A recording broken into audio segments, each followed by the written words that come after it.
Hello YouTube, and here I am to convince you why you should use arc4random uniform to make your random numbers in Obj-C rather than this arc4random modulo 5.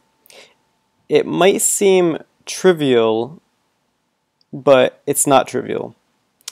The difference between these two random number generators is small, but I think it's big enough to it's big enough to make a little video about it and say why I feel this one is much better than this one. And I'm gonna say it right now. This one, arc4random uniform, has no modulo bias. So it is giving you, so if I say arc4random uniform 5, that's going to give me the numbers 0 through 4 without any bias, and it's a piece of cake. This one will also give me 0 through 4, but it's not going to give me 0 through 4 exactly at uniform distribution. Like maybe you'll get zeros a little bit more often than 5s. Maybe not a big difference, maybe it's just like a 1% difference, but you know, that 1%, I care about that 1% difference. And also, just the look of it, it just looks uglier. You need to use this little percent symbol. It's just a personal preference. It's just uglier. So not only is it an uglier line of code, it is also biased. So, and let me explain what modulo bias is.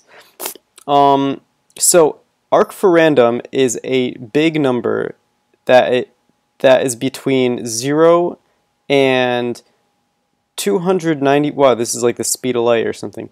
It's arc4random itself is a random number between 0 and 294,000 or 294 million blah, blah, blah, blah, blah. So this is a huge number. So obviously the modulo bias is very small. It's like a, you know, maybe 0 will occur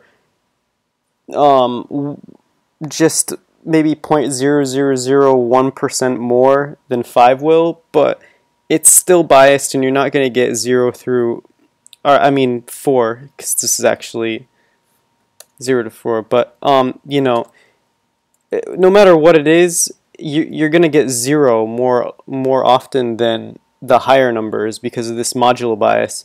And to explain what the modulo bias is, imagine if arc4random was just a number that was between 0 and 2. So if you took arc4random and imagine that its range is just from 0 to 2. So so if the random number is 0, then 0 modulo 2 gives you 0. Okay, that's normal. And 1 modulo 2 is 1, but if it's 2 modulo 2, it actually gives you 0 again, making 0 twice as likely as 1 to occur. So this means there's a bias towards 0, and 0 is going to happen 100% more often. Now, this bias is big because we're dealing with the random numbers. We're assuming that this arc4random is only between 0 and 2.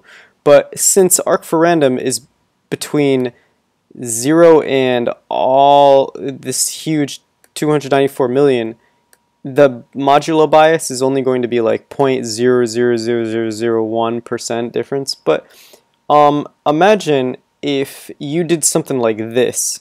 If you did arc4random modulo then this would be a huge modulo bias, and your numbers would be, some of your numbers would be twice as likely to occur than other numbers. So that's why you should use this arc4random, because not only is it more beautiful, it is also not biased at all. So that's why you should use it. And I get kind of annoyed when I see open source code or any kind of code, and it's like everybody uses this style of making random numbers. They just always do it. It's like, well, don't do that. Just use this one. It's easier. All you do is press the A button.